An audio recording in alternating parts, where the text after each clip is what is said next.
कि मंगल की रात को एक मरतबा फिर पाकिस्तान की मिलिट्री एस्टेब्लिशमेंट की इमा के ऊपर पंजाब पुलिस ने जुल्म किया। एक मरतबा फिर शरीफों के और मिलिट्री एस्टेब्लिशमेंट के गठ जोड़ ने इमरान खान साहब की बहनों के ऊपर हमला किया। पाकिस्तान का जो सबसे हरदिल अजीज लीडर है, जिसकी फॉलोइंग बहुत ज़्यादा, यानी इमरान खान के बदतरीन मुखालिफिन कहते हैं कि 90% मकबूलियत उसके पास है। हम जब भी कोई सर्वे करते हैं तो आसिम मुनीर सर्वे में कहीं दिखाई नहीं देते। हम जब भी कभी चेक करते हैं तो पाकिस्तान के अंदर कोई पाकिस्तानी, चाहे वो शहबाज शरीफ की शक्ल हो, नवाज शरीफ की शक्ल हो, जरदारी की शक्ल हो या आसिम मुनीर, इन्हें देखना भी नहीं चाहता, इनकी बात भी नहीं सुनना चाहता।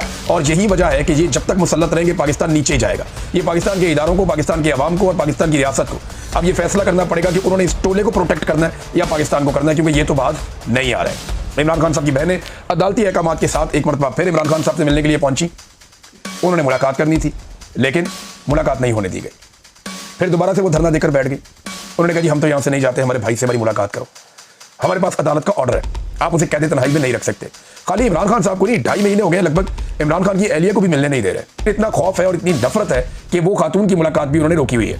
और इमरान खान साहब की मुलाकात के लिए उनके फैमिली के लोग गए, वो जाकर वहाँ पे बैठ गए। लोग बहुत बड़ी तादाद में गए थे। रात गए, आपको पता है लोग वापस जाते हैं, उनकी तादाद कम होती है। और उसके बाद हर मरतबा एक ऑपरेशन होता है। तो इस रात क्या हुआ, ये गुज़िश्ता रात जनाब सबसे पहले लाठीचार्ज हुआ, कारकुनों को गिरफ्तार किया गया, कुछ जो नौजवान हैं उनको पकड़ के ले गए पुलिस वाले, उन्हें गिरफ्तार किया, उन्हें टॉर्चर किया।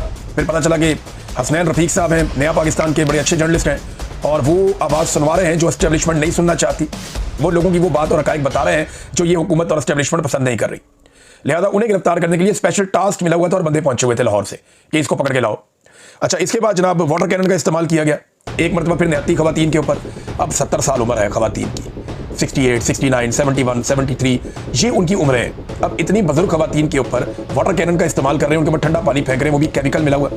बहुत सारे लोगों ने इस बात की शिकायत की कि ये पानी आम पानी, सादा पानी नहीं है, इसमें ये कोई केमिकल डालते हैं और उसकी तादाद, उसकी मिकदार बढ़ाते जा रहे हैं। और जब ये पानी आता है तो घबराहट होती है, तबीयत खराब होती है, इससे तकलीफ होती है। ये बात इमरान खान की बहनों ने भी कही। बहरहाल इन्होंने पहले वाटर कैनन का इस्तेमाल किया और उसके बाद इमरान खान साहब की तीनों बहनों को, फैमिली के दीगर लोगों को और चंद जो कारकुनान वहाँ पे मौजूद थे उन्हें गिरफ्तार कर लिया। अलीमा खानम ने एग्जैक्टली वैसे ही यूं करके मुक्का बनाया जैसे इमरान खान ने मुक्का बनाया था।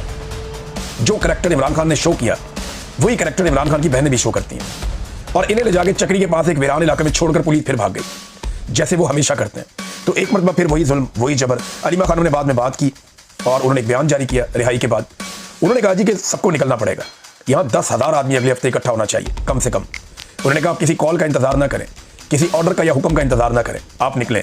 फिर उन्होंने कहा कि लीडरशिप को निकलना चाहिए और अगर लीडरशिप नहीं निकलती तो उनका इंतजार ना करें, आप निकलें इमरान खान के लिए। हम इमरान खान के लिए आते हैं, हम अपने दिल से आते हैं, और जो लोग यहाँ पे आकर बैठे हैं वो अपने दिल से पूछ कर आते हैं, अपनी मर्जी से आते हैं, वो किसी ऑर्डर के तहत नहीं आते। लिहाजा आप सबको यहाँ पे आना पड़ेगा। इमरान खान आपकी लड़ाई लड़ रहा है।